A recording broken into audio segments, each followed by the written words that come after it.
It's already 10:30 in the morning here in Manila, and I think we can now officially start with our program. Welcome to the first webinar event for 2022 of the Foundation for the National Interest in collaboration with Amador Research Services. My name is Charmaine Willoughby. I'll be your moderator for this morning. We have a stellar lineup of speakers this morning to talk about what is happening in the region. And to formally open our program, may I kindly call on General Emmanuel Bautista, Board of Trustees of the Foundation for the National Interest. Sir? A pleasant morning to all attendees here today. It's a pleasure to see you all, and we thank you, our distinguished participants, for gracing this event. With your indulgence, let me recognize our speakers. Dr.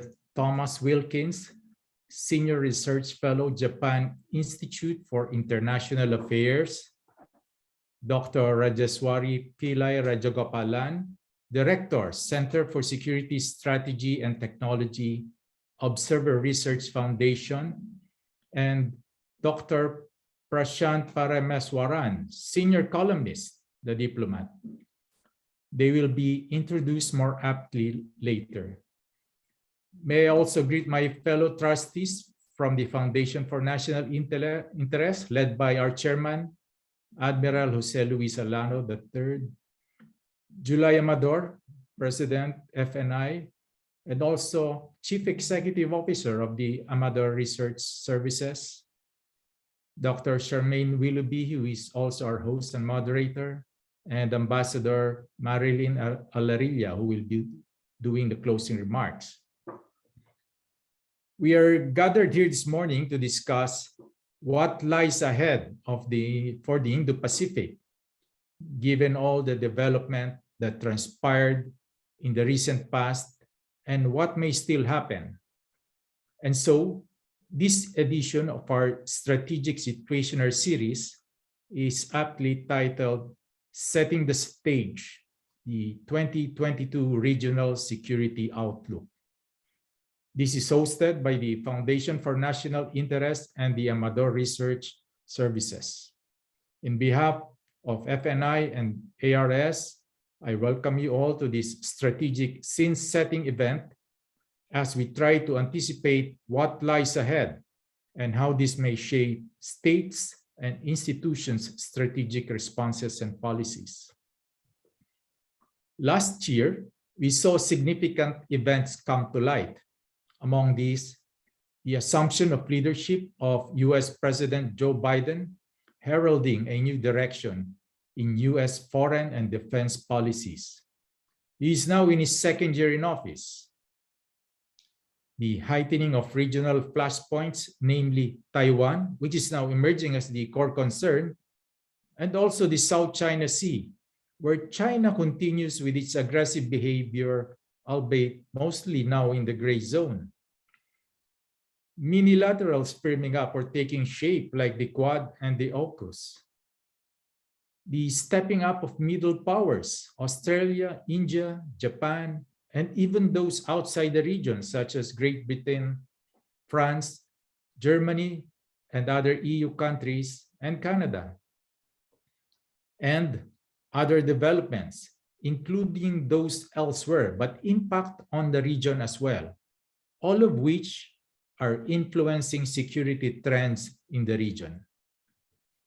The question that now comes to the fore is, given these events, will the trajectories remain consistent or will they shift? And what else could happen this year that would significantly impact the strategic scenario?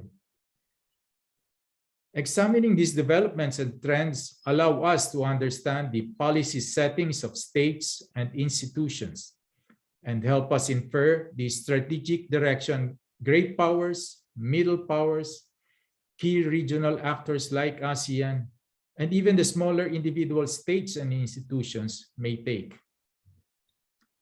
I am sure all of us here today who are invested in regional security takes cognizance of the importance of all of this.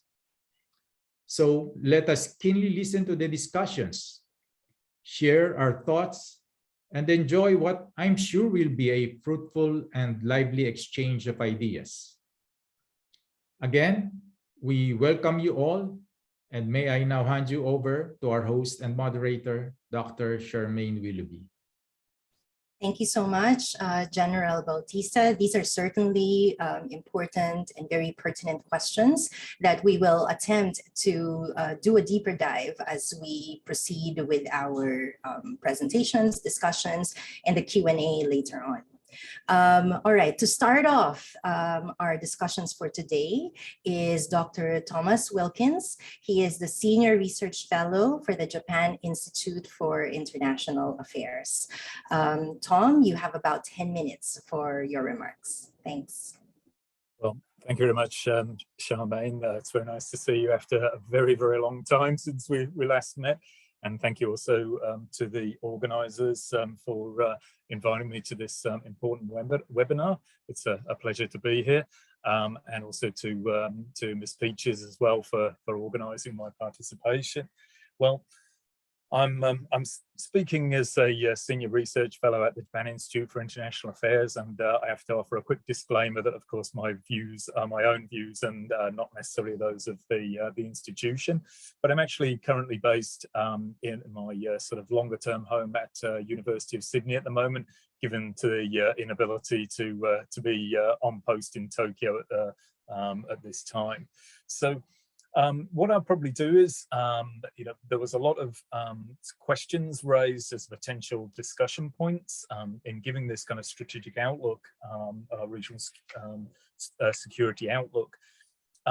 My comments will probably come a little bit from an Australian perspective, but also very the Australian perspective, I think, is very compliant, especially with the Japanese and the American perspectives as well. And I know that there'll be different perspectives amongst the different speakers. So just to put my cards on the table of where I'm coming from. So I, like the current Australian government, probably see the security trends or the strategic trends moving in a very negative direction over the course of the last few years. This obviously occurs on a number of different levels. I mean, security affects different states, regions, sub-regions, peoples in different ways and through different vectors.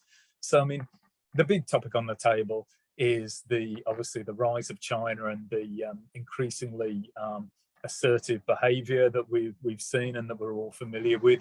So this sort of maritime and military expansion, the South China Sea disputes, of course, with the Philippines itself as well, and its increasing recent pressure upon Japan in the East China Sea and also upon Taiwan and its incursions across the median line there.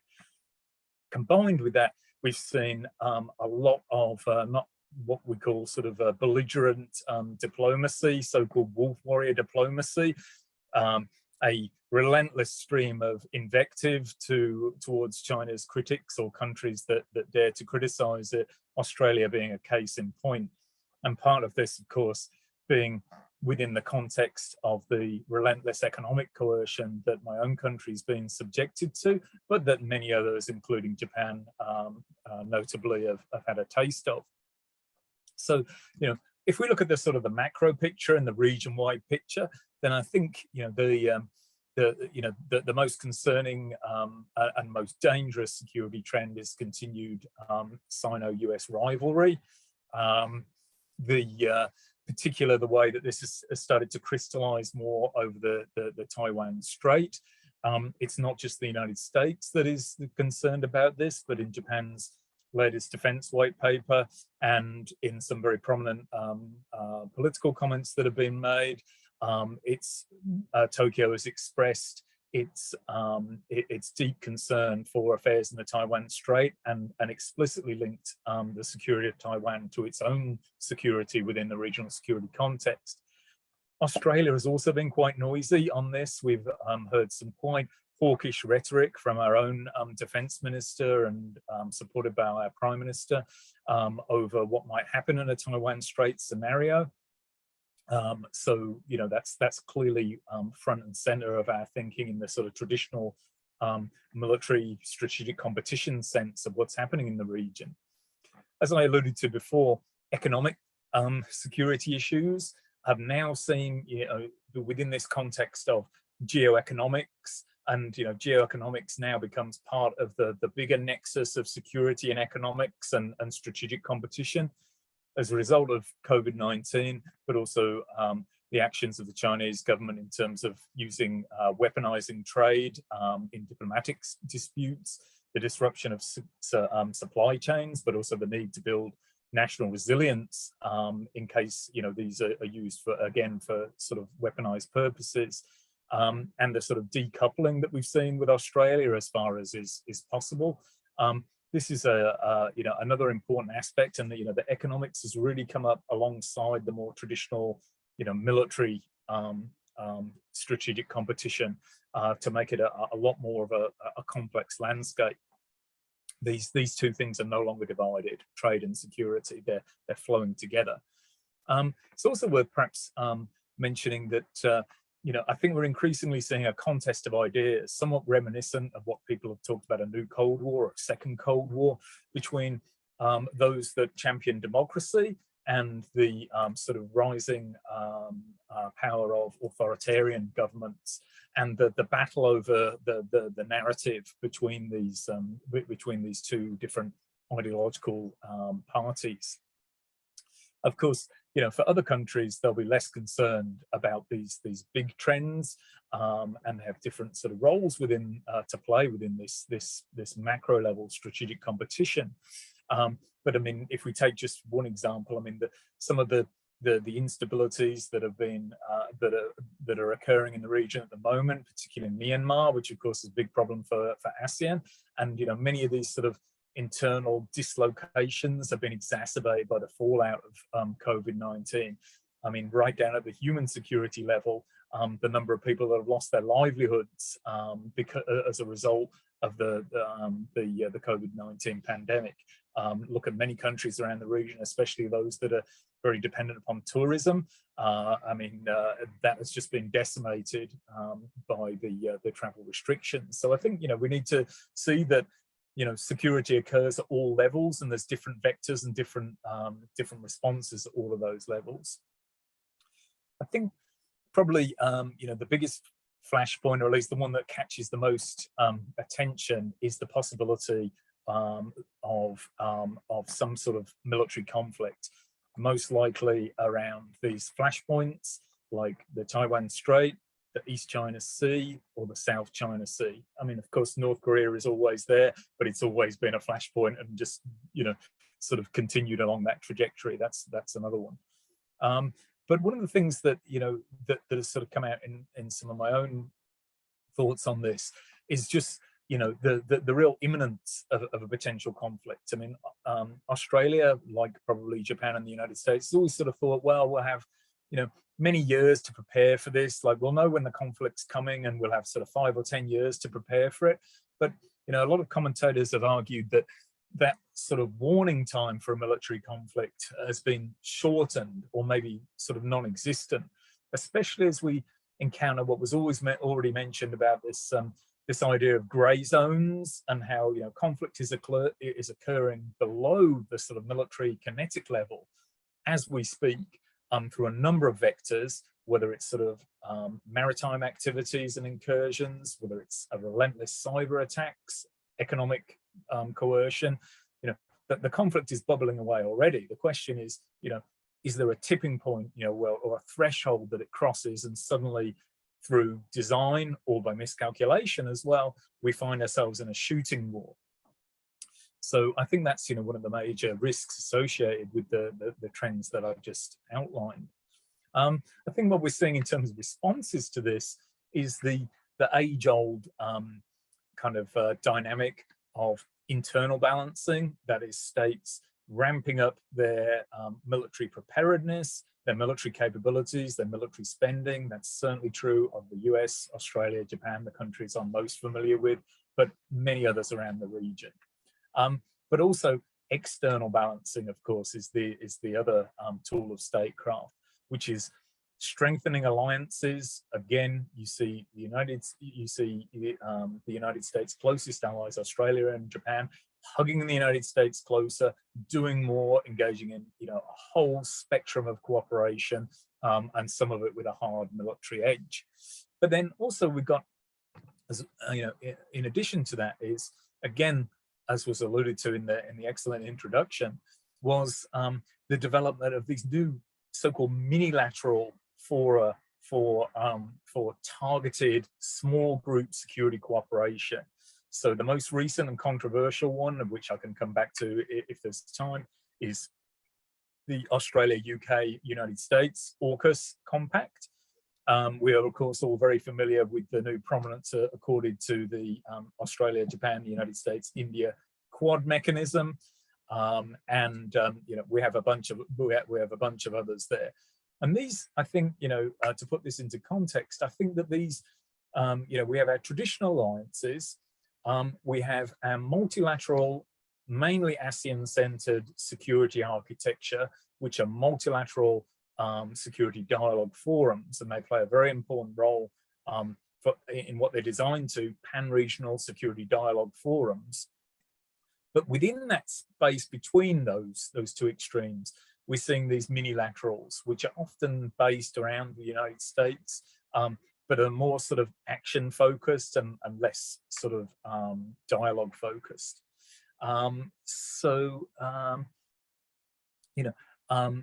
With regards to the relationship between those, I certainly think that the minilaterals are increasing in importance as the United States also seeks to revitalize its core hub and spoke system, but also network that system to build a whole new range of strategic partnerships.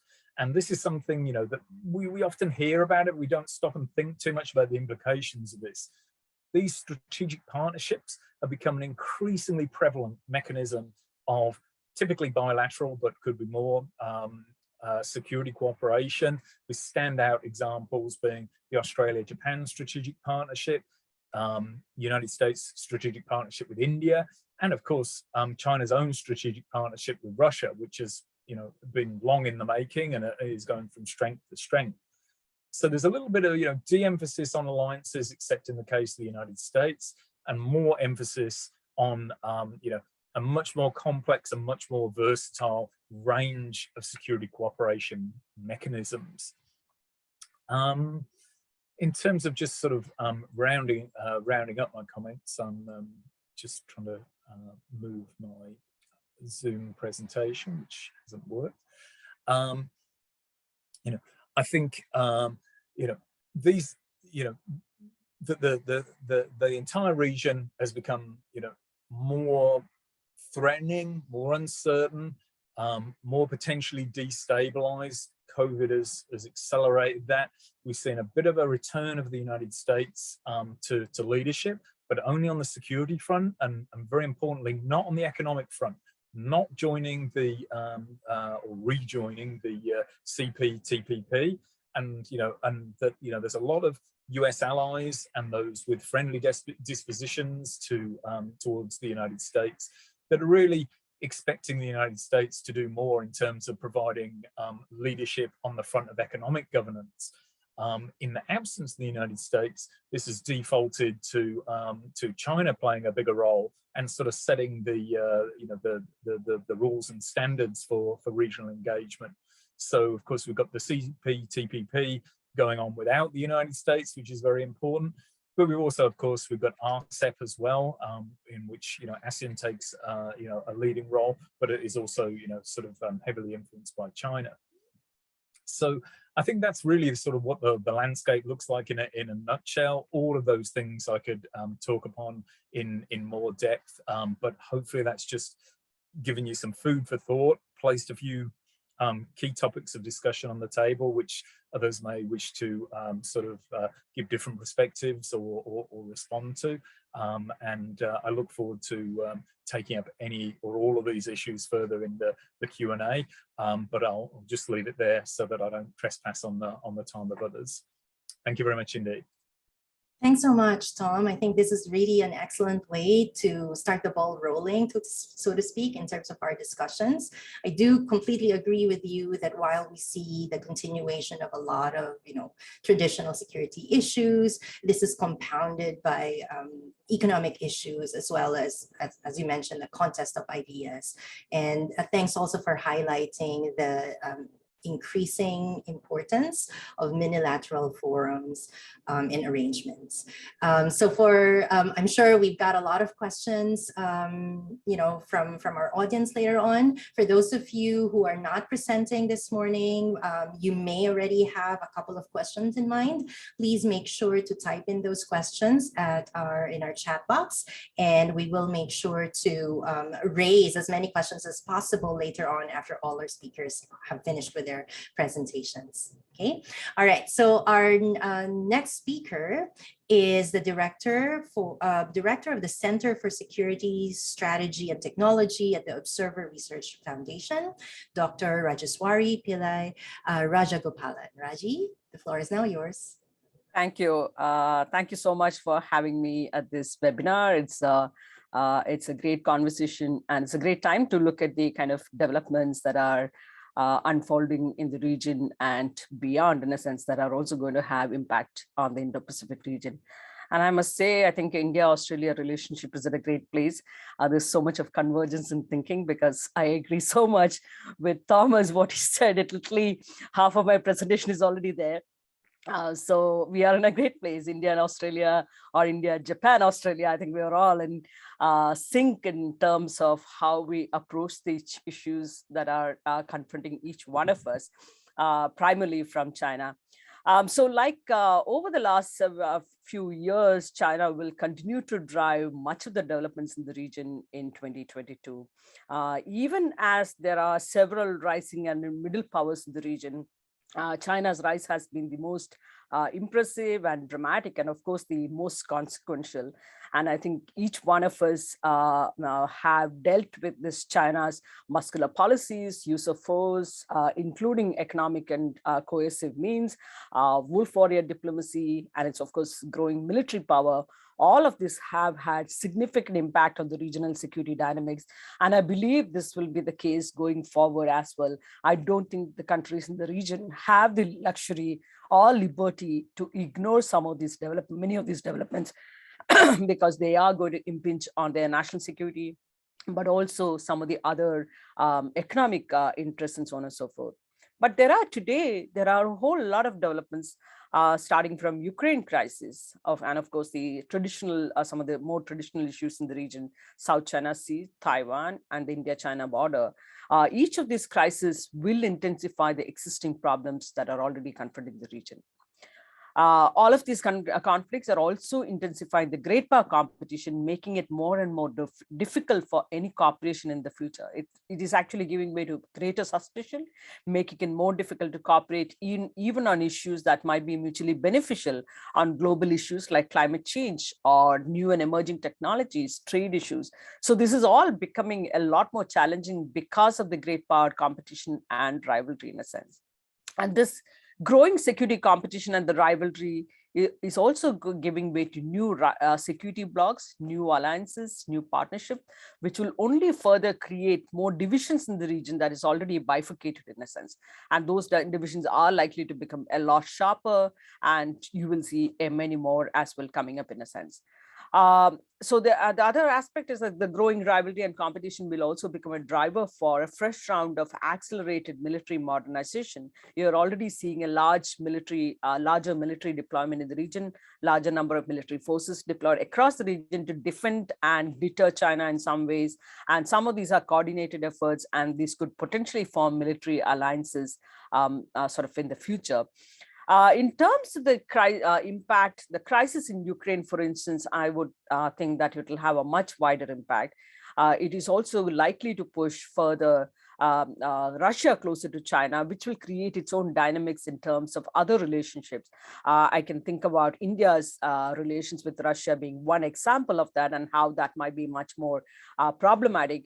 From my own perspective, I think Russia has gone so close to China that it is not in India's interest to continue that relationship, especially on the defense and national security front. But that's my personal view. And it looks like the Indian establishment, even as they are diversifying the partnership, for instance, in the area of defense procurement, they continue to look at Russia as a reliable partner when it comes to certain technologies. And for instance, even leasing a nuclear submarine, no other country is giving it to India at this stage. So in a sense, there are certain technologies, certain platforms for which India will continue to, it looks like India will continue to rely on Russia. But to me, I think there have been far too many problems on the Russia-India front, whether it is India's strategy, India's approach to embracing the Indo-Pacific strategy, the Quad, India's partners, the any number of bilaterals, trilateral partnerships, the quadrilateral. All of this is becoming a serious problem in the India-Russia diplomatic front. In fact, there have been quite a few back and forth between the two sides on this particular issue. The Russian foreign minister coming very strong on India, and India responding, saying that India does form its own relationships and partnership based on its interests. So I don't think the differences between India and Russia can any longer be kind of shielded in a way that is going to be beneficial. And I think these problems are going to become a lot bigger, especially with the Ukraine crisis booming very large out there.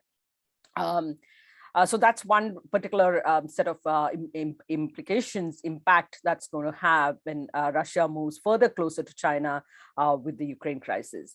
Similarly, the conflicts in Taiwan or South China Sea, again, could have a far-reaching impact. Many of these conflicts and China's actions in the South China Sea, East China Sea, and India-China border, or Taiwan, all of these are triggering efforts to counter China's aggression and aggressive behavior, both in military terms and diplomatic terms. There are efforts at creating new military partnerships, some of which I'll get to in a couple of minutes. But again, Dr. Wilkins has very rightly identified many of these efforts as well. So there are going to be many more new military partnerships, joint military exercises, joint patrolling, security dialogues, political consultation. All of this will intensify in the coming years because of this intense sort of a growing set of competition and potential conflicts in the region. And in terms of the institutional setups and the multilateralism that is coming about in the region, it's like an alphabetic soup there. But I think the rise of these formal and informal groupings in the region are primarily, like I said, driven by the China threat. But because the China problem has become a lot more challenging than ever before.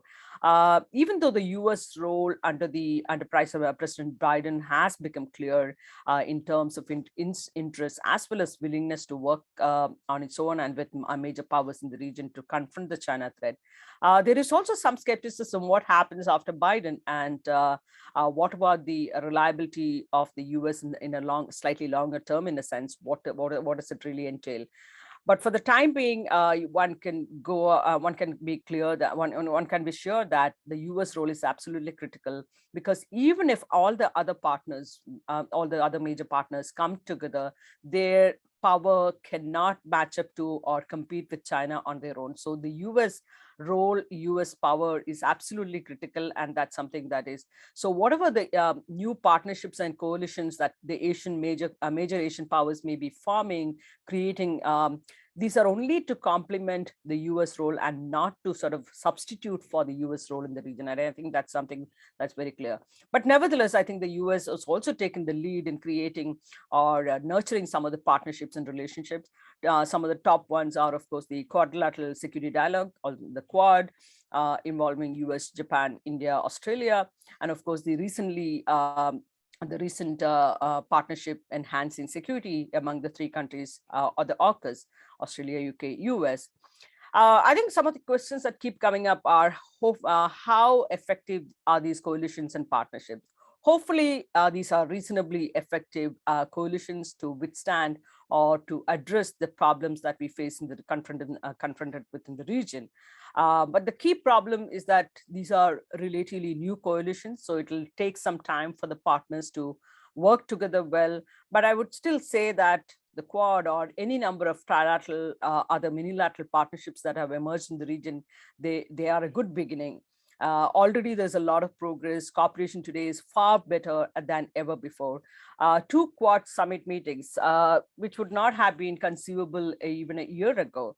And there is emphasis on cooperation across many sectors: maritime security, free and open Indo-Pacific, emerging and critical technologies, and so on and so forth. And on many of these issues, I think the probably the weak link may have been India, for instance. But India, for instance, the last the second Quad first in-person meeting that happened in September talked about working on critical technologies, consultation among the 4 countries on writing the rules of the road, for instance, on space or cyber and other critical technologies. This would not have been possible even a few years ago. I would not have seen India, for instance, agreeing to working with an exclusive grouping like a Quad or things like that, where they would consult on what the rules of the road for space should be, and so on and so forth. Because traditionally, India has gone along with the what you call the G21, or typically the non-alignment movement countries, in taking a position of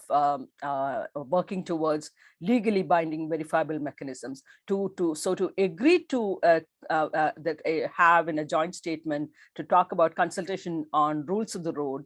I think that's India has certainly come a long way, and I think this really talks to you about the problems, the real problems that we are confronted with, and that India has also become much more pragmatic in a sense. So I think the Quad itself has come a long way in terms of confronting many of these problems. So India today is much more committed, but all others as well, even though initially many Indo-Pacific countries had doubts about this, including Australia. We have gone through that. Japan, US had its own doubts. But I think from an Indian perspective, following the Galvan conflict, it is a lot more committed. Nevertheless, some of India's actions are confusing. It's Russia relationship, the continuing defense trade with Russia, these are puzzling. Even so, I would say that India has become much more serious about its Indo-Pacific strategy and the Quad and other minilaterals in the region. So in a sense, we see there is certain amount of continuity over the last couple of years for certain, whether it is in terms of the US leadership or even within India. I think there's a lot more continuity. It reflects the growing concerns regarding China.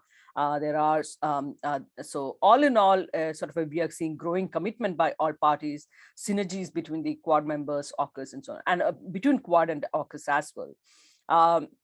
So effectively, so effective and becoming, I think these mechanisms will gain more teeth with each passing month, in a sense, because hopefully China will recognize that in the meantime, that it is creating more enemies.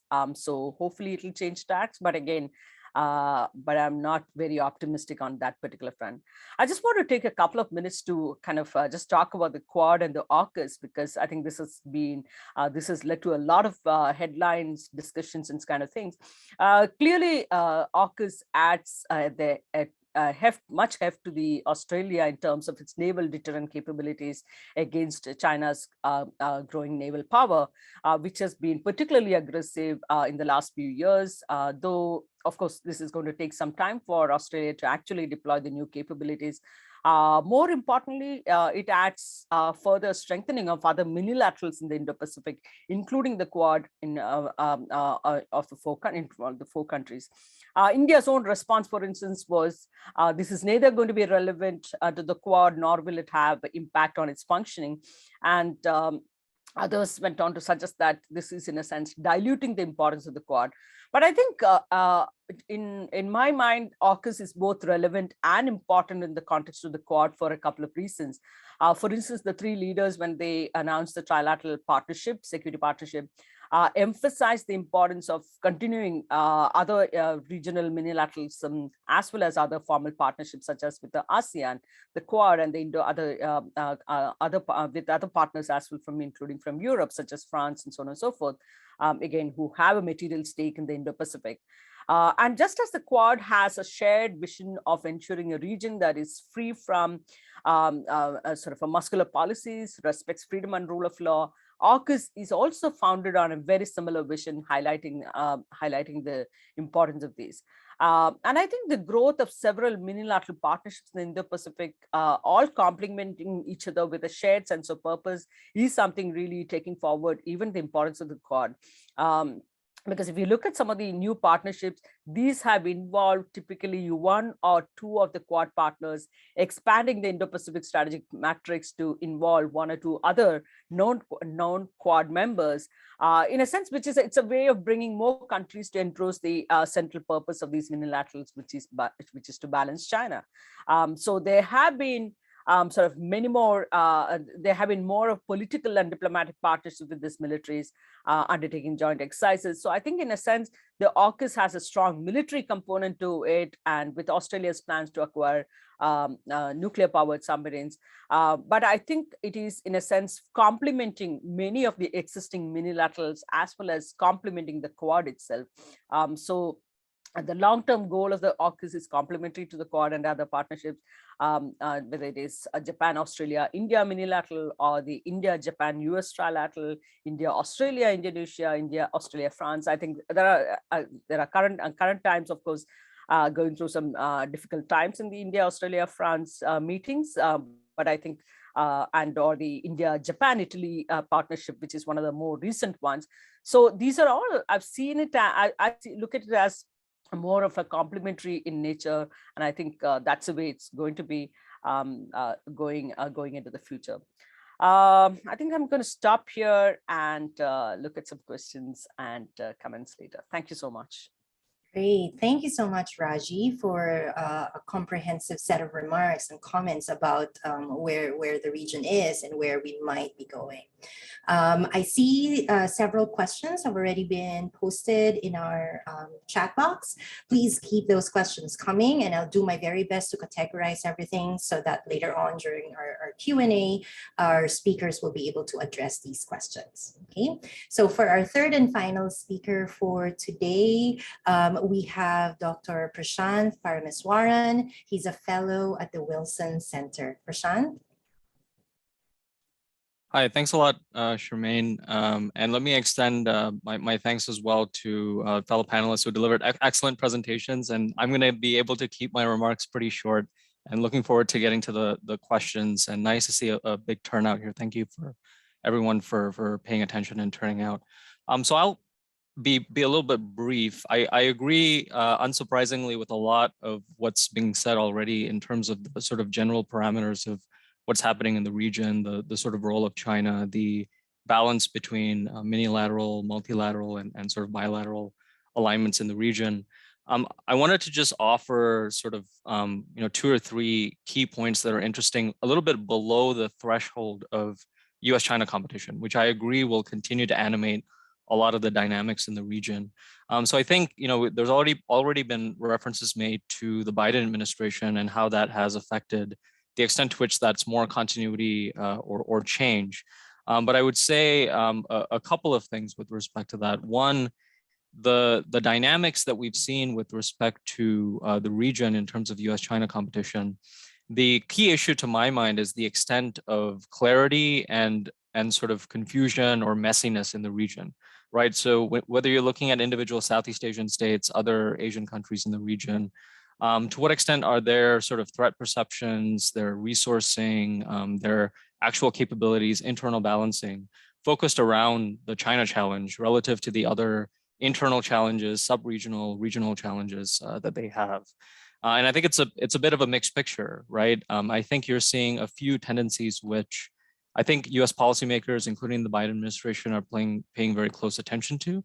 I think one of the dynamics that's really interesting is the sort of localization dynamic. So as China is continuing to have a great amount of influence throughout the region, This is most seen probably in Southeast Asia, but I expect it's going to be even more the case in Northeast Asia and other parts of the region as well in the coming decades. Countries are finding themselves challenged in their own sub-regions, not just the overall region as well, right? So as a result, you're seeing Vietnam, for example, doubling down not just on its external relationships with, say, Japan, the United States, and Australia and these other countries. That I think is a story that's very well told. But Vietnam is actually doubling down on its relationships with its neighboring countries, right? So the CLV sort of partnership between Vietnam, Cambodia, and Laos, which used to be thought of as an economic relationship, has been increasingly securitized. And the Vietnamese are continuing to develop that on to 2022. They're extremely nervous about what China and Cambodia are doing in places like Ream Naval Base. I don't think they have any illusions about where that's going fast anytime soon. But the point is that these countries are having to actually deal with the China challenge, not just far away in terms of the geopolitical competition, but actually very close to their individual neighborhoods. And that dynamic is something that I think US policymakers could and should pay a lot more attention to, rather than being carried away in the sort of overall US-China dynamic. I think the second one is this dynamic of, for lack of a better term, I would just call it sectoralization.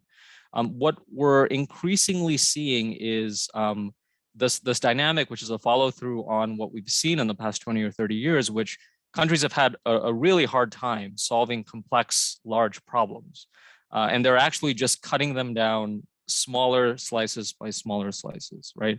And we saw this, in the past couple of examples we have. For example, you're seeing Indonesia and a number of coast guards in maritime Southeast Asia coming together and saying, well, if we're not going to have a national approach to resolving these problems in maritime security in the South China Sea, maybe we do it by individual agencies. Maybe we have ad hoc meetings to at least, perhaps that doesn't actually sort of address the huge power disparity between the Southeast Asian countries and China and other countries. But at the very least, it can show that Southeast Asian countries are at least doing something, and some of their maritime agencies are actually cooperating some ways, right? So that's one example of the smaller slice of the problem. I think the other thing that we're seeing is that the aggregate US-China competition, which, from the perspective of Washington, it is very important, right? Who is winning the competition on 5G? Who is winning the competition in terms of the military realm, the ideological realm? What we're seeing in the region, though, is that this is being sliced up into individual segments. So what is an aggregate choice is just being dismantled into a series of smaller and smaller choices, right? And these choices and decisions are actually being minimized. And I think the risk there is that if you are saying that these are a number of small choices and you're just making them along the way, the risk is not that you're going to end up deliberately choosing between the United States and China. I think the risk more is that eventually you might sleepwalk yourself into either choosing one country over the other, and not today, but in 10, 20, or 30 or 40 years. So the question really, to my mind, is what are countries in the region doing to distinguish between, the commanding heights of the economy? What are sectors that, China and other countries, and maybe even the United States, should be kept out of? And these should be things that countries should actually invest in to actually diversify. And what are countries that maybe there's a little bit more comfort in terms of that diversification of capabilities? So far, I think we're seeing a very messy picture. I think in the case of Myanmar, for example, given that they have very small choices post-coup, we're seeing them just get whatever they can. I mean, if they can get, Russian aircraft, fine. If they can get a Chinese submarine, fine. And they're just, go whatever they can. But, 10 or 15 or 20 years from now, Myanmar could look like a very different place in terms of its foreign policy choices if it continues down that road. So it's a bit of a complex series of choices in that realm. And then I think the final point I would make is on diversification. I think if maybe a decade or a decade and a half ago, the story was the United States is pivoting to Southeast Asia and pivoting to Asia, I think since then, the story has been, really everybody is pivoting to Asia and Southeast Asia. And that's just getting bigger and bigger, right? So the Europeans are much more involved in Southeast Asia than they were 10 or 15 years ago. And as much as, there is a caricature about Europe being sort of an economic power disguising itself as a security provider or a comprehensive partner, I almost think that misses the debate, because I think the issue on diversification is that as much as this is a conversation about US-China on standards and rules, it's the Europeans actually that are making a lot of headway on the rules with respect to digital, with respect to sustainability. And actually, the Europeans are doing a lot of work in individual Southeast Asian countries to build up their capabilities and their record in this domain. So I know we're sort of in this year, the sort of 45th anniversary of ASEAN-EU ties. There's supposed to be a lot of sort of commemorative activities in that regard. That I think is something that'd be very interesting to watch, because the other dynamic that's very interesting about Europe is when the EU gets involved, you also have the French getting involved, you have the Germans getting involved, you have the UK getting involved, and that creates its own diversification dynamic as well. So I think lastly, I'll just close by saying two quick points. It sort of flies in the ointment of either sort of the distinction between US-China competition and some of the more sort of messy dynamics that I've talked about. I think one, as we've already seen with Russia and Ukraine, and also the sort of buildup of ISIS in Afghanistan and some of the other groups as well, I don't think that we should be under any illusions that this sort of US-China competition is necessarily going to be the cardinal principle upon which the United States continues to operate in 15 or 20 years. I recall very clearly and vividly the George W. Bush administration coming to office saying it would have a humble foreign policy and that China was going to be its main foreign policy occupation in Asia. And you had the September 11 attacks, and all of that just went out the window. Same thing with the Obama administration. We thought that the United States was going to be involved for the long term in Asia, and then we got the Trump administration. So I would just say, in terms of where the Biden administration is at and those dynamics, it's a little bit of wait and see, as I think Raji mentioned a little bit earlier. And then I would just say, finally, we have these other sort of flashpoints like the South China Sea, the Myanmar situation that could be regionally more getting even worse, I think, than it is now. But one thing I'm also watching is the Cambodian holding of the ASEAN chairmanship this year, because I think that could be just a whole series of other variables, whether you're looking at code of conduct on the South China Sea, or you're just looking at Cambodia being a huge spoiler that's going to generate a lot of ripple effects throughout the region. So thanks a lot. I'm looking forward to the conversation and questions. Thank you very much, Prashanth. All right, so now we are heading towards our Q&A, and there are very interesting questions that have been posted in our chat box. So I think I will throw the first question at Tom. There have been some questions on minilateralism, and I'd like to go back to this point that you raised, that this is an emerging form of security cooperation arrangement that we are seeing. So and here is where I combine several of the questions that have been posted. What is the role, do you think, of minilateralism in comparison to the existing security arrangements out there, such as alliances? Where does multilateralism? So where does mini-lateralism come in? And apart from that, what do you think are some of the opportunities for countries like the Philippines to participate in this minilateral arrangements? Tom? Yeah, thanks, Charmaine. So I think, as I kind of alluded to before, you're seeing that the traditional US bilateral hubs and spoke system evolving and mutating.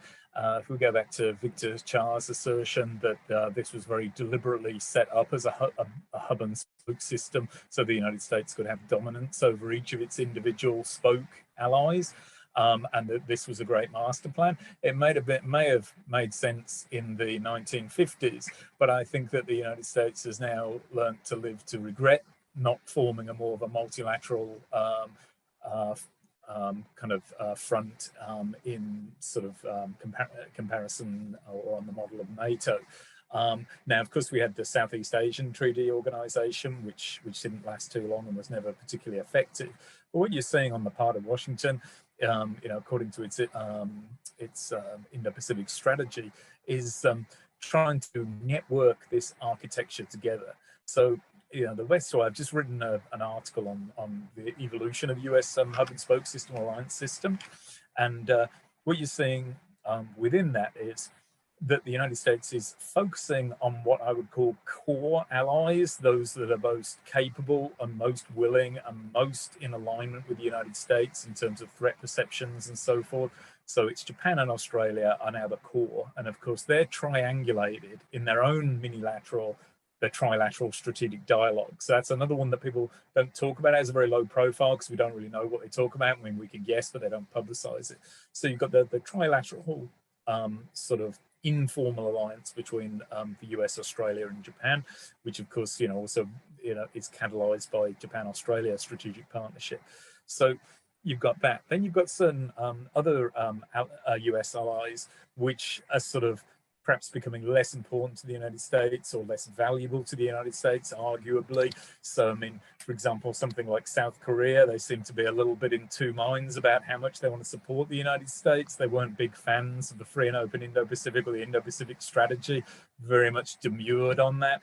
And, I think one of the commentators or one of the questions talked about this kind of disconnect between economics and security. And I think that South Korea is very much hoist on the petard of its economic dependence upon China, and and because of that, it's somewhat lackluster support for the United States outside, of course, of the Korean Peninsula security situation, conflict situation.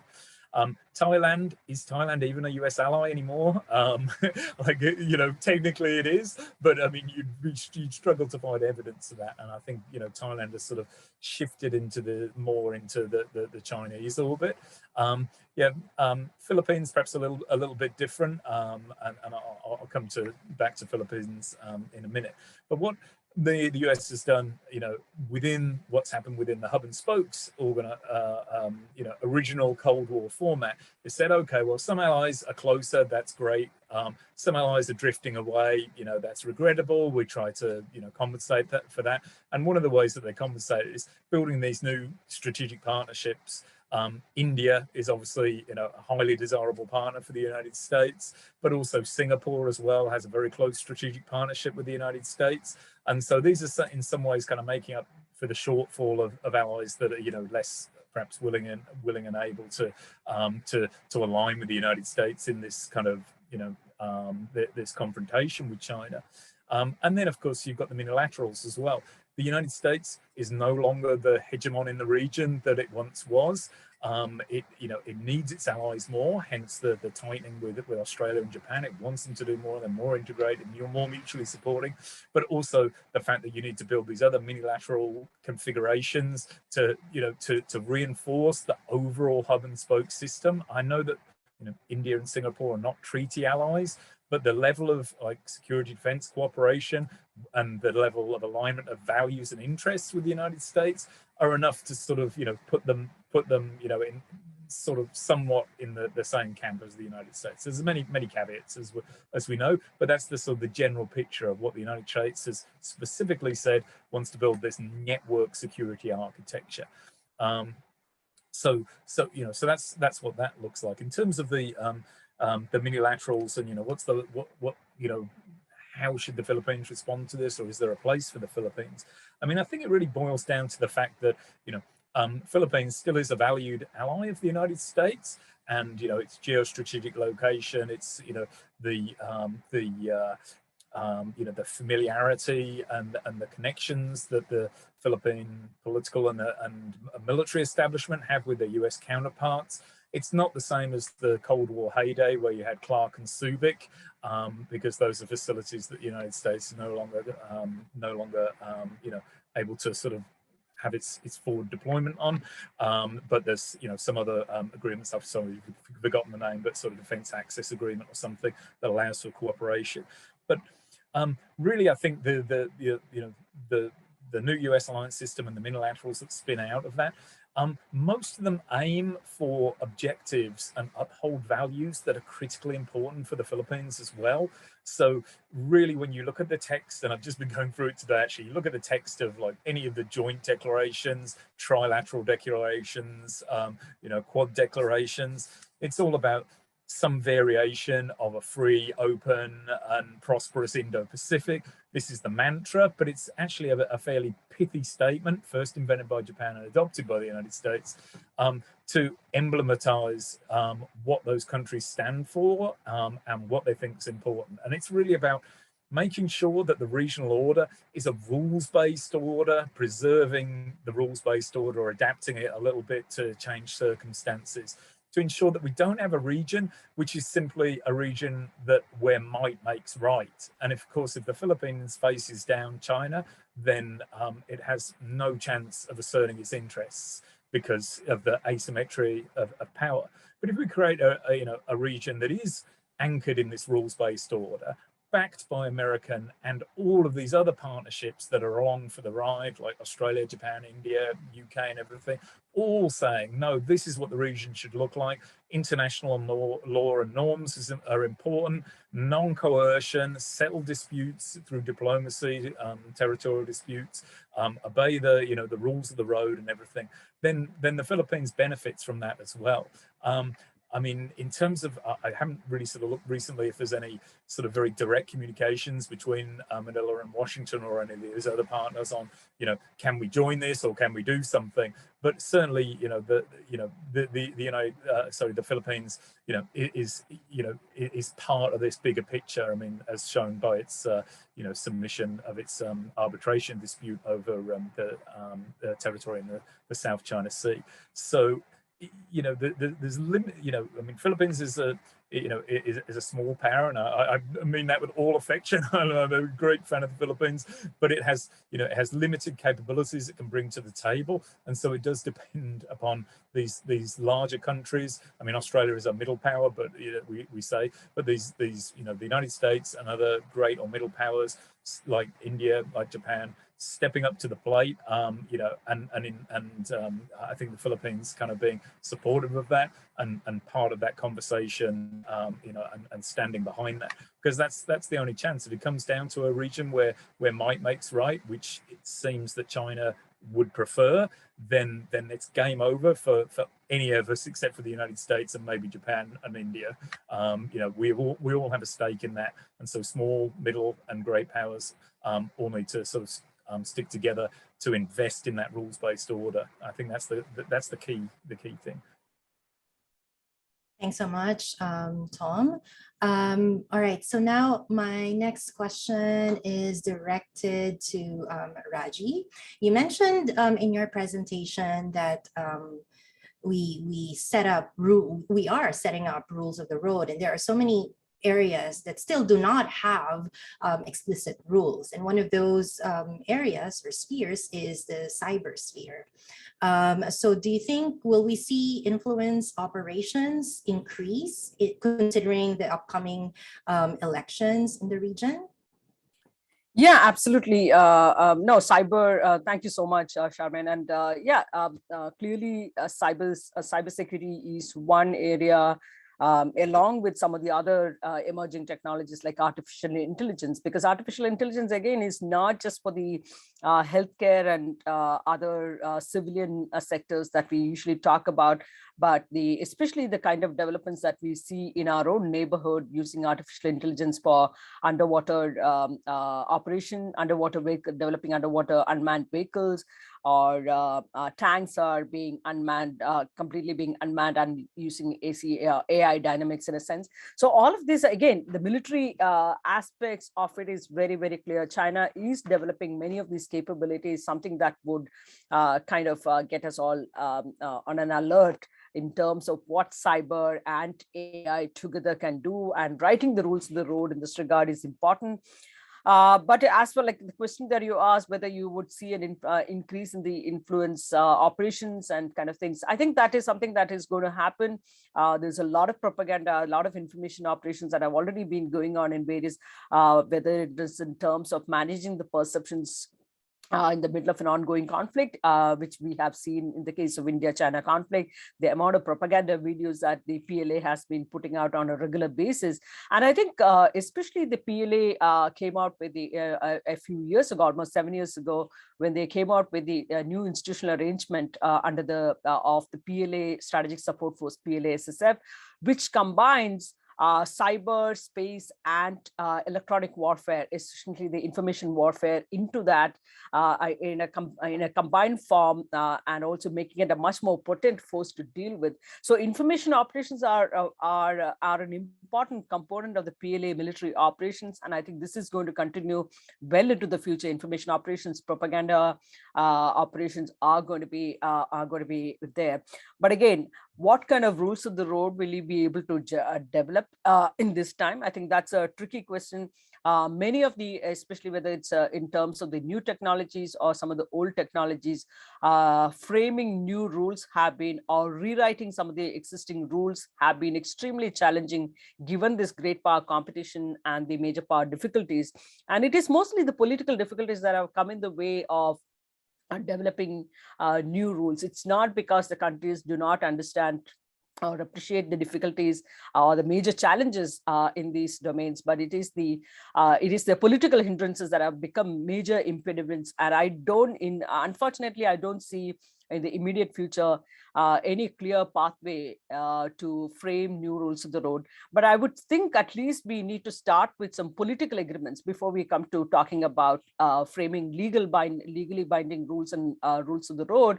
At least start with some confidence building measures, which can be somewhat sort of manage sort of a crisis, for instance. So if we can start with some political agreements that are more of like a confidence building measure between important powers, or involving all the major powers in a sense, at least that could be a good starting point before we can come to framing, because many of the institutions also that have been dealing with some of these issues have been in a state of limbo, completely paralyzed for more than 2 decades in a sense, not able to have any effective conversation on many of the important technology and rules of the road issues. So especially from a security angle. So I think these are going to be problems that are going to stay with us for a very long time. And I think that is where we also need to look for now, I think building support or an agreement among a large number of countries involving all the major powers are going to be problematic. So can you possibly think of a group of small and middle powers that can come together in framing maybe some of the technological agreements to put together so that you are able to minimize certain crises and so on and so forth? So role of middle powers in this regard, role of small technical agreements rather than overarching agreements, because those are going to be enormously difficult to build that kind of support base in a sense. So I think there are different ways to look at these issues, especially with regard to some of the emerging and critical technologies. I think that's possibly the way forward in a sense. Great, thank you so much, Raji. And then my final question is directed to Prashanth. 2 questions, actually. The first one is in regard to America's economic agenda in the Indo-Pacific. Is there a forthcoming economic agenda? Is there an emerging, solidifying economic agenda for the Indo-Pacific? And then the other question that dovetails into that is in regard to the National Defense Strategy, the NDS. Do you think it will prioritize enhanced military readiness and development? Yeah, two very good questions. I mean, I would say first on the Indo-Pacific and the economic strategy, or the Indo-Pacific economic framework, as the Biden administration is calling it now. It's already been even before it released, ridiculed as sort of a deal-less sort of framework, right? And I think the problem with the Biden administration's approach is that the narrative that the Biden administration has put out is that this is the best thing that the United States can do right now, given the domestic constraints. But I think, everything that I've heard, at least from the region, is the comparison is not what the best the United States can do. The comparison is what China is doing. And irrespective of whether China is actually going to ever join CPTPP and some of these other bigger agreements that it actually purports to join a digital agreement, for example, is not really the point, because part of it is a messaging and a narrative game. And China is putting those messages out there seeming like it's doing that, while the United States is moving in the entirely opposite direction. Now, I do want to say, just on a note of optimism, I actually do think that the Biden administration's framework does address a lot of serious issues that need addressing. So supply chain issues, forced labor practices in Xinjiang, for example. I mean, these are huge issues on their own. And so I think there can be a little bit of good that comes from that. And those need to be prioritized, decarbonization and climate, for example. But I don't think that those are going to necessarily be the things that regional partners are thinking first and foremost. I think on the defense strategy bit, I'm actually a little bit more optimistic on that, only because the United States is starting from a very strong position already. I think where the areas of challenge are the fact that the Biden administration has sort of set the bar extremely high in terms of the fact that the people at the Pentagon, a lot of people there know Asia very well. Some of them even know Southeast Asia really well. And so the sort of expectations when they went in was that within at least the first year, there would be some prioritized budgeting for the Indo-Pacific and for Southeast Asia in particular. And that has not happened so far. And the problem with that is that if you have that problem in the first year, the second year was always going to be more difficult because you're sort of in a midterm year. And so the Biden administration, I think, is caught in a little bit of a bind where their sort of partnership game, I think Tom mentioned this at the outset already, they actually have a really good story to tell, right? So if you look at Singapore and Vietnam, when Kamala Harris went out to the region, very wide-ranging agreements covering outer space, cybersecurity, excellent. But in terms of actual resourcing for U.S. capabilities in the theater, that's, I think, where the big sort of gap is going to be between capabilities and what the United States is actually saying. Great, thanks, Prashanth. Now, since we are nearing the end of our webinar, I'd like to draw out one final set of remarks from our speakers.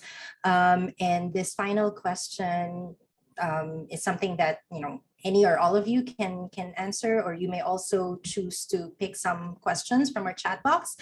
But I hope that this final question will be able to draw the remaining questions therein.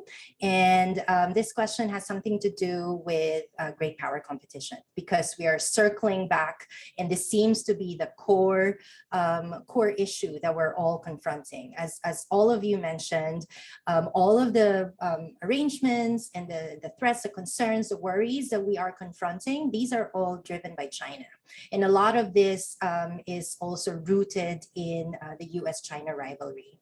So I think great power competition remains at the core of our thinking, and the solutions to all our problems also can be traced back to how small countries in the rest of the world can address and confront and leverage great power competition.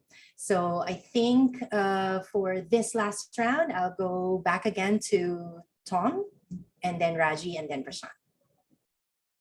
Charmaine, I think that's a great way of sort of coming back full circle to all our introductory remarks.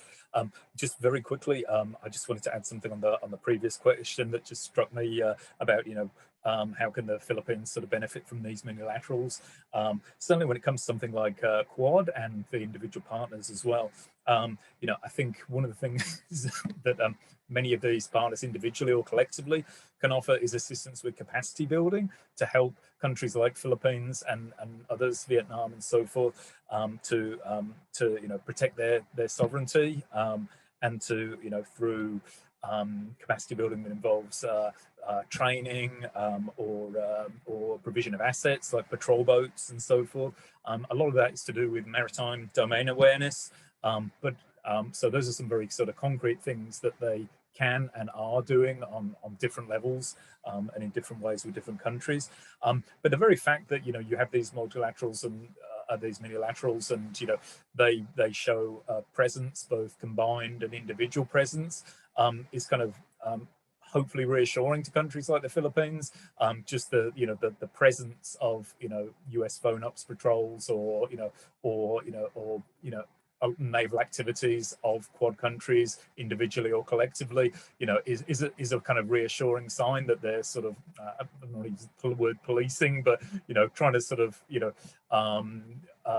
create visibility for what the rules of the road look like, and that there is some some power behind that. So sorry, just quickly to go back to my concluding remarks based upon our more of the big picture.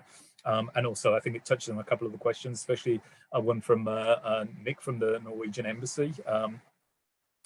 So there's a couple of ways of looking at the region. Well, there's many, but here's a couple which I think are quite important at the macro level. So the first one is to basically divide the region up. Yes, we've got bilateral strategic competition, but we've also got ASEAN, which sort of sits in the middle of that and is hedging. And I'll come back to the hedging in a minute because that's an important concept. So I mean, this is something I laid out in my book, which is we roughly see the region in 3 blocks. So we've got the United States and its revitalized hub and spokes networked architecture that looks somewhat different from the Cold War, but is basically still led by the United States and its fellow travelers. Then we've got China, which has built its strategic partnership with Russia, which is at the core of the Shanghai Cooperation Organization, which also is a sort of a bloc, but then it becomes a bit complicated when you talk about, well, India's in there and Pakistan, is it really, led by China anymore, or China and Russia? The strategic partnership between Moscow and Beijing is, it stands both within and outside of the SCO, but it's somewhat indicative of this their cooperation in Central Asia, and they're sealing out external powers from Central Asia. So that's the other bloc, mainly led by China with Russia in support. And then you've got sort of ASEAN, clearly doesn't have the critical mass of either of those 2 blocks or even the leading powers of those blocks. And so it sort of struggles within the middle to mediate these, and does a very good and valuable role with this ASEAN centrality and opening up the region to pan-regional dialogue and engaging that. But increasingly, I think what you're seeing, and this gets to my next point, is that ASEAN is the sum of its parts, and not all of the member countries of ASEAN see things the same way. Some are directly US allies, others are closely aligned with the United States, like Singapore. Then others are very much sort of now viewed to be in the orbit of the Chinese sphere or the Chinese bloc, Laos, Cambodia, possibly Thailand. We could go through all of them, but anyway. And then, but all of them in some ways or others kind of hedging their bets a little bit. They don't really want to choose. But the question is, how long can you remain neutral? I mean, if there's a conflict, like one or the other side is going to apply a spectrum of pressures upon you, to align with that party. So hedging, I think, as strategic competition deepens, is going to get become more of a perilous and fraught exercise for some of those very obviously hedging countries within Southeast Asia, but also countries like South Korea. I mean, South Korea wants to have its cake and eat it, just as Australia did. We said we don't have to choose between China as our #1 trading partner and the US as our #1 security ally. Actually, if we found out, you do, right? And one of the reasons you do is because, if you have a superpower protector, they expect loyalty, right? Then they're not interested in people, hedging or sitting on the fence. And if it was a conflict, then, I mean, if you didn't participate in that conflict and show your loyalty as an ally, then that's the end of your treaty alliance. I mean, you're not going to be defended by that superpower protector, which is critical to countries like Japan and Australia, right? I mean, from our perspective. And then this gets to the fact that, we're over this security economic disconnect where the US takes care of security, and it's the big, the security hegemon, and it keeps the peace in the region. And everyone within that security umbrella, as they did up until probably about the 2000s, gets to enjoy the benefits of massive trade with China, because China itself has broken down the walls between those supposed compartments. If they ever were compartments, they're no longer. They're fused now, because China uses economic power for strategic purposes, and it also uses its economic power to signal what it sees to be its important security concerns. And Australia, again, is a case in point. And so you've seen Australia, obviously, find out the hard way that security economic disconnect between we can have our cake, trading cake, and and eat it with our US security alliance in this heightened strategic competition, and the fact that economics and security are now blended as part of the strategic competition. This changes the rules of the game, and I'll leave it with that. Thanks, Tom. Raji, final remarks? Yeah, thank you. A lot of what Tom said, I am in agreement with it. So let me just straight away, I think I want to take one question that I saw on the chat on the Quad and the Orcas. How do they essentially balance the Chinese hegemony in their CS? Of course, I think it's not a direct sort of a balancing effort, but at the same time, the fact that you need more countries to come together politically, diplomatically, I think that's something very, very important. In addition, you could, of course, provide support for smaller countries. Capacity building, like Tom said, is an important aspect, whether it is in terms of training or they don't need the most high-tech technologies, but at the same time, what can you build, develop for these countries based on their maritime security requirements is something that you can think about, and you can do it in partnership with other countries. So AUKUS, Quad, or involving other powers, India, like especially the European countries, what can they do in terms of capacity building during peacetime? Because I don't think many of these countries, at least some of these countries, may not want to involve themselves should there be a sort of a conflict out in the South China Sea. But at least during peacetime, what can they do in terms of capacity developments for the countries? I think that is important.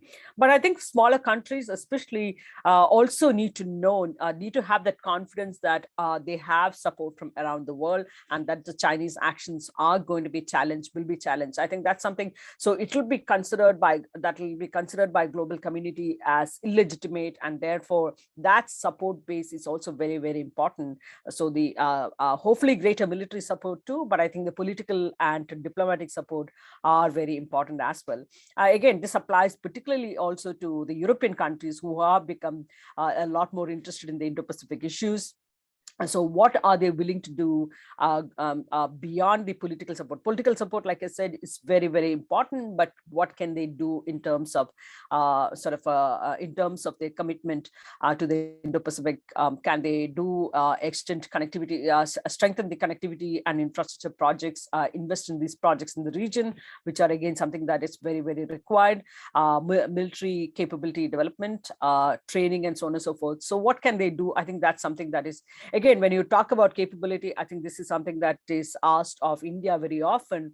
India, of course, has limited capacity to play a major role when it comes to connectivity and security. Security we have done, like Tom earlier said about India, Australia, and India's Singapore, for instance, the kind of military training and other exercises that happen, it's remarkable. But at the same time, I think there is a lot more that is expected of India.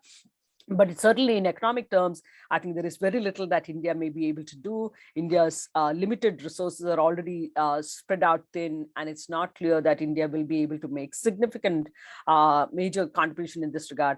But I think the India's contribution is in terms of the security consultations, political dialogues, joint military training, possible intelligence sharing, and so on and so forth.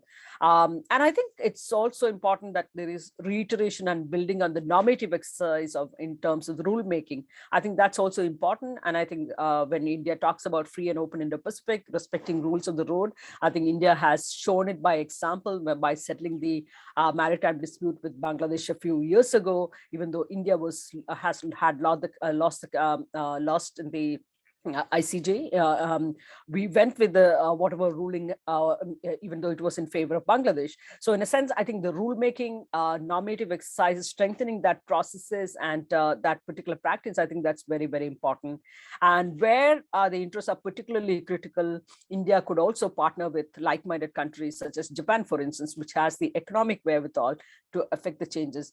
India, Australia could also be thinking along in the same lines, especially when you talked earlier about the cyber, for instance. I think India and Australia are looking at a number of different partnerships, particularly on the cyber and critical technologies in working in Southeast Asia in particular. So I think there is a lot that can be done, even though there might be economic limitations on India's capability. For instance, India can partner with sort of other like-minded countries who have the maybe technological or certainly the financial wherewithal in a sense. So let me stop there. Thank you so much. Thanks, Raji. And then finally, Prashanth. Yeah, just to quickly add, I mean, I think with respect to this notion of great power competition, a couple of points. I mean, I think it does strike me a little bit that for the Southeast Asian states looking out, if only it were a sort of series of two clear choices, the United States and China. I think in actual fact, it really isn't. The United States sort of comes and goes almost, you feel like, by administration. China, you have the clarity of what China is, but that only probably gets you to look for other choices. And without the United States, it's a series of other powers that are not really knitted so together by actual mechanisms as much as they otherwise would be. And I think that's a serious problem. Coupled with that, you have the fact that ASEAN, used to be probably more of a firmer choice than it is now, but it's beset by so many sort of domestic and regional issues that, even if ASEAN almost goes from, sort of one chairmanship to another, you're just hoping that, Cambodia doesn't screw things up too much before the next chair sort of takes over. And so that dynamic from a Southeast Asian perspective is problematic, but also from a US perspective, I do think it's a serious sort of credibility issue that within the few months of the Biden administration taking office, I already had friends in Southeast Asia asking me, what if the Biden administration loses the midterms and what happens in the next election, right? If you're asking countries to make choices or hedge a little bit more in the direction of the United States, they can't make longer term decisions if the United States is not a dependable country, and certainly not if China, and just to go back to what Tom said, which I think is a really important point, there isn't really this economic security divide. Rather, China is actually playing more on the security domain, right? China is trying to position itself as a security provider.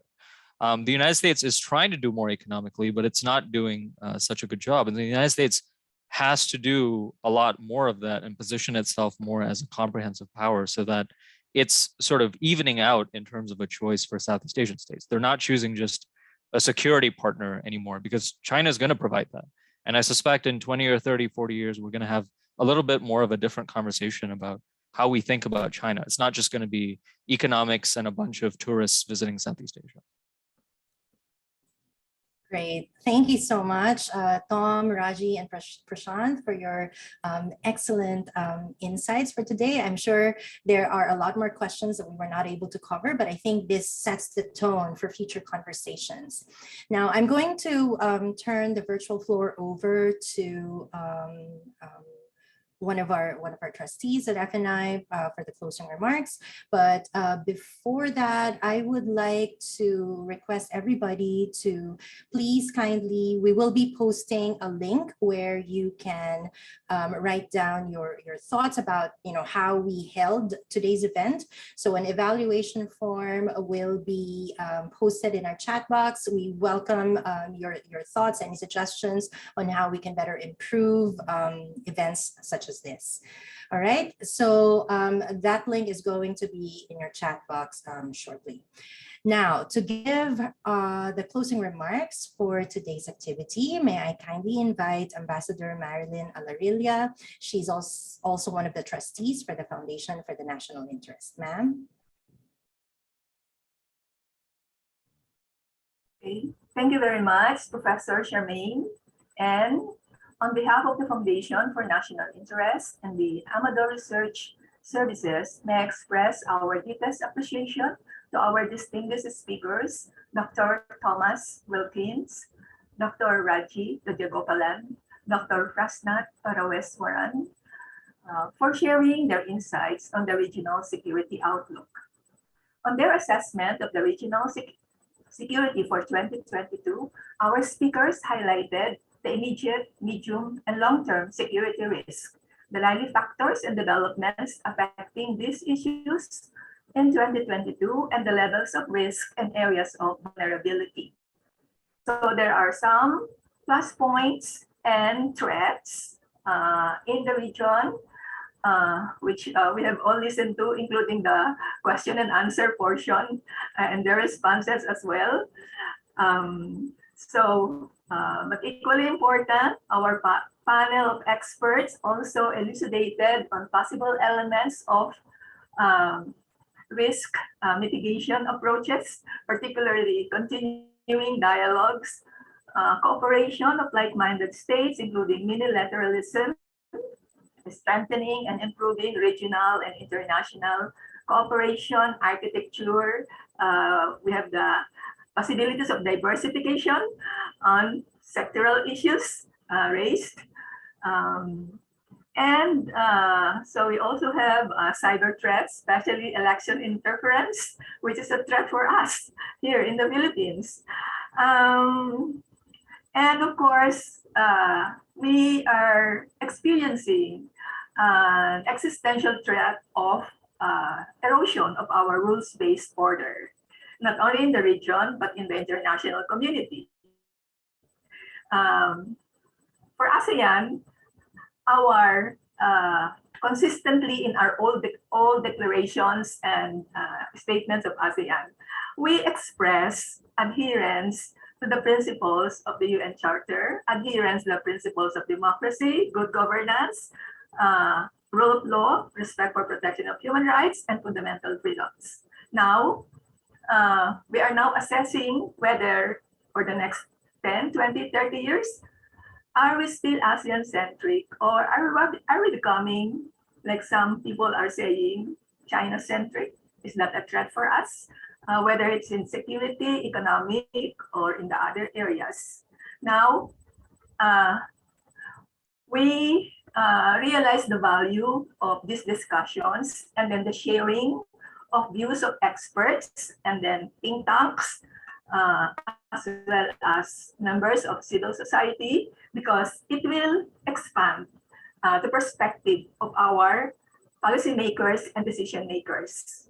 And as well as we also want to reach out to a greater segment of our population so that we will have a more aware,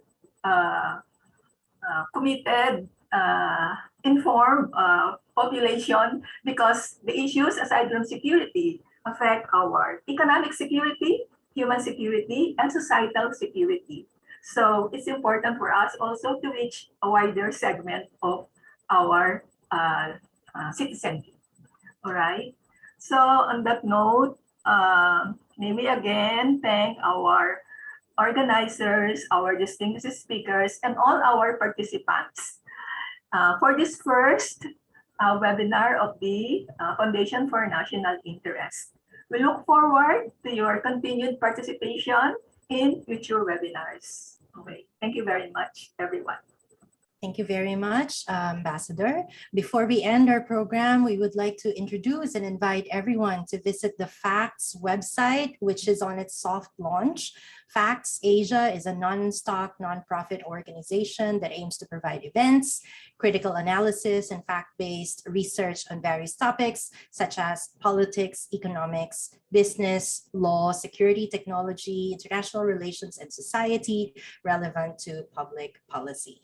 So once again, thank you very much to our distinguished speakers, to the rest of FNI, ARS, our excellent team. Thank you so much to everybody who joined us today, and we hope to see you again very soon. Thank you.